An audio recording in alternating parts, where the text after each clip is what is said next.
and we're going to look at a recap of what you missed this weekend on our first week of March Madness.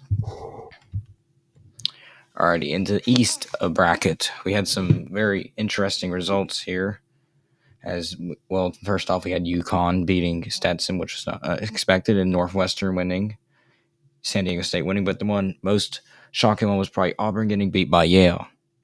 Now, I was not expecting that one, but I know for sure that messed up a lot of people's brackets. The other upset we had was Dunsquin beating BYU. Besides that, all the other upper seeds won. And with that, our elite or our Sweet 16 is UConn, San Diego State, Iowa State, and Illinois in the East. Heading on down to the South, we had a lot of upsets here. As we had our first one was Kentucky getting knocked down by Oakland. Our second one was Texas Tech getting beat by NC State, and our third was Wisconsin getting beat by James Madison. We almost had Houston get beat by Texas A&M in overtime, but Houston would move on to advance into the next round. Duke would handle business against James Madison, and Marquette would also take on Colorado and beat them. NC State would then take on Oakland and win too. Moving on to the Sweet 16 with your Sweet 16 teams being Houston, Duke, Marquette, and NC State. Heading on down to the West, we have North Carolina who won every game so far, obviously, and taking care of business against Michigan State too.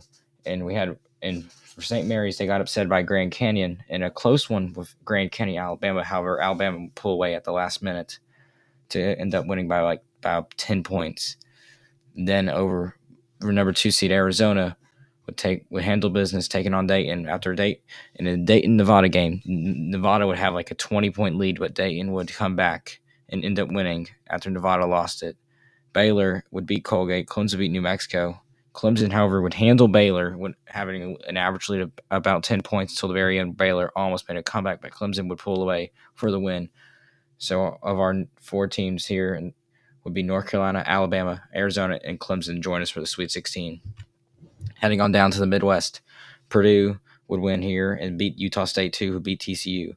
Gonzaga and Kansas would handle their first round very well against McNeese and Samford, but when Gonzaga played Kansas, they absolutely demolished Kansas, putting up a good round for Purdue and Gonzaga to watch this weekend. Tennessee would win against St. Peter's. Texas would win against Colorado State, and Tennessee would win too. Oregon would beat South Carolina as number 11 seed, and Creighton would beat Akron. However, in Creighton, Oregon would go to 2 overtimes, if I'm not mistaken, to put but Oregon would fail, and Creighton would come out on top and make the Final Four for the Midwest Sweet 16: Purdue, Gonzaga, and Tennessee, and Creighton. A look at our Sweet 16 to the Final Four. Here you can see we have UConn, San Diego State, Illinois, Iowa State, North Carolina, Alabama, Clemson, Arizona, Houston, Duke, NC State, Marquette, Purdue, Gonzaga, Creighton, Tennessee. Now we'll be posting polls throughout the week to see what y'all think, who's going to win each one. We'll probably post back on Thursday or Wednesday your results. So stay tuned and comment down below what do you think was the biggest upset of this week. And if you enjoy this kind of content, please make sure to like and subscribe and share the channel. It really helps us grow and the support. We really love the support and thank each and every one of you. And have a good rest of your week without some March Madness until this Saturday.